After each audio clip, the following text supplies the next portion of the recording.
Assalamualaikum warahmatullahi wabarakatuh. Perkenalkan, nama saya Rahmat Iqbal dengan NIM 22030426. Prodi Manajemen dengan kelas MGT 5, Reg A semester 4. Di sini saya akan menjelaskan terkait tugas UTS dari Bapak Iqbal Ahmad SEMM, yaitu tentang manajemen teknologi informasi.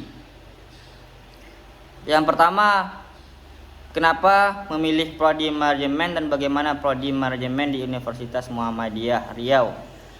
Baik, saya akan menjelaskan. Di sini saya mempunyai minat di jurusan manajemen. Saya menyadari saya lebih mampu di jurusan manajemen daripada jurusan lain. Saya punya tujuan setelah menyelesaikan perkuliahan ini, saya ingin membuat bisnis. Jadi saya pelajari ilmu di jurusan manajemen. Yang kedua, pengertian teknologi informasi, perlunya teknologi informasi dan sistem informasi. Teknologi informasi berkembang sangat pesat dan dampaknya telah kita rasakan. Berbagai kemudahan yang kita terima, antara lain kemudahan untuk memperoleh informasi melalui telepon seluler maupun internet. Kemudian dan bertransaksi dengan menggunakan kartu kredit atau kartu debit. Dan kemudahan untuk mengambil uang melalui ATM. Semua itu adalah dampak positif dari kemajuan teknologi informasi. Peran yang dapat diberikan oleh aplikasi teknologi informasi ini adalah mendapatkan informasi untuk kebutuhan pribadi, seperti informasi tentang kesehatan, hobi, rekreasi, dan rohani. Kemudian untuk profesi seperti sains, teknologi perdagangan, berita bisnis, dan asosiasi profesi. Sarana kerjasama antara pribadi atau kelompok yang satu dengan pribadi atau kelompok yang lainnya tanpa mengenal batas jarak dan waktu. Negara, ras, kelas ekonomi, ideologi atau faktor lainnya dapat menghambat bertukar pikiran. Baiklah, yang ketiga adalah perangkat keras komputer, hardware dan perangkat lunak komputer, software.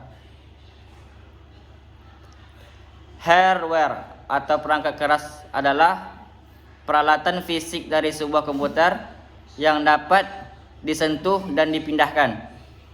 Perangkat keras terdiri dari 4 bagian, yakni perangkat bagian masukan input, terus perangkat bagian keluaran output, perangkat bagian pemrosesan atau processing, dan perangkat bagian penyimpanan storage. Berikut contoh masing-masing.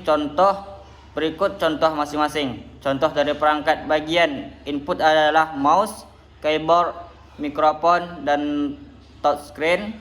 Contoh dari perangkat bagian output adalah monitor, speaker, dan printer. Contoh dari perangkat bagian pemrosesan adalah processing, adalah prosesor yang berfungsi sebagai otak dari sebuah komputer. Contoh perangkat bagian penyimpanan storage adalah flash disk dan hard disk.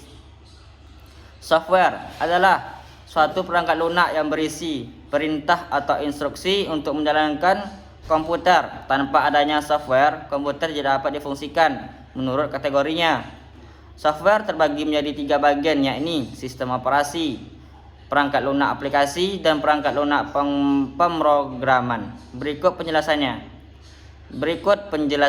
Sistem operasi merupakan sekumpulan program yang ditulis untuk melayani program-program lain berinteraksi dengan perangkat keras.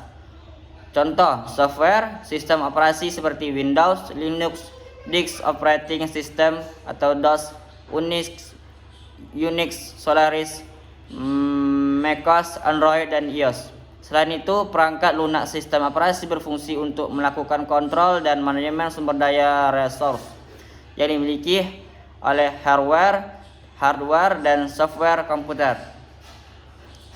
Menjalankan proses dan mengawasi serta melindungi jalannya sebuah program. Perangkat lunak aplikasi. Perangkat lunak aplikasi atau aplikasi merupakan perangkat lunak yang dijalankan pada sistem operasi.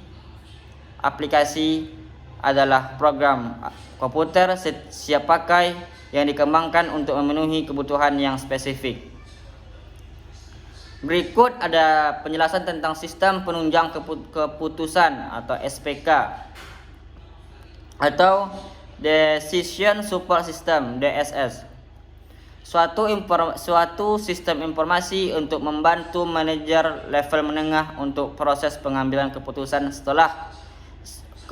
setengah terstruktur atau semi struktur supaya lebih efektif dengan menggunakan model-model analitis dan data yang tersedia. Membantu manajer mengambil keputusan setengah struktur yang dihadapi oleh manajer level menengah. Terus membantu atau mendukung manajemen mengambil keputusan bukan menggantikannya, dan meningkatkan efektivitas pengambilan keputusan manajemen.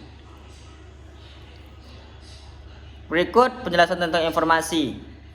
Data adalah fakta-fakta mentah atau deskripsi dasar dari hal, event, aktivitas, dan transaksi yang ditangkap, direkam, disimpan, diklarifikasikan, tetapi tidak diorganisasikan untuk tujuan spesifik tertentu. Informasi adalah sesuatu yang kita bagi melalui beragam media komunikasi yang ada. Pengetahuan adalah sesuatu yang masih ada di dalam pikiran kita. Informasi sama dengan pengetahuan yang dibagi atau telah dikomunikasikan melalui berbagai media yang ada. Informasi adalah sekumpulan fakta data yang diorganisir dengan cara tertentu sehingga mereka mempunyai arti bagi si penerima. Sebagai contoh, bila kita memasukkan nama-nama murid dengan nilai rata-rata, nama-nama konsumen dengan saldo bank, jumlah gaji dengan jumlah jam bekerja, kita akan mendapatkan informasi yang berguna. Dengan kata lain, informasi datang dari data yang akan diproses. Pengetahuan terdiri dari informasi yang sudah diorganisasikan dan diproses untuk memperoleh pemahaman, pengalaman, pembelajaran yang terakumulasi sehingga dapat diaplikasikan dalam masalah atau proses bisnis tertentu. Manajemen pengetahuan adalah teknik membangun suatu lingkungan pembelajaran, learning environment, sehingga orang-orang di dalamnya terus termotivasi untuk terus belajar, memanfaatkan informasi yang ada, serta pada akhirnya mau berbagi pengetahuan baru yang didapat. Yang termasuk dalam proses manajemen pengetahuan antara lain pembelajaran individu, organisasi, kolaborasi, dan berbagi pengetahuan. Baik, cukup sekian penjelasan saya terkait manajemen teknologi informasi. Semoga apa yang saya sampaikan dapat bermanfaat, dan maaf jika ada kesalahan dan kekurangan dalam penyebutan kata dan penjelasan. Baik, saya akhiri. Wabillahi taufiq wal hidayah. Wassalamualaikum warahmatullahi wabarakatuh.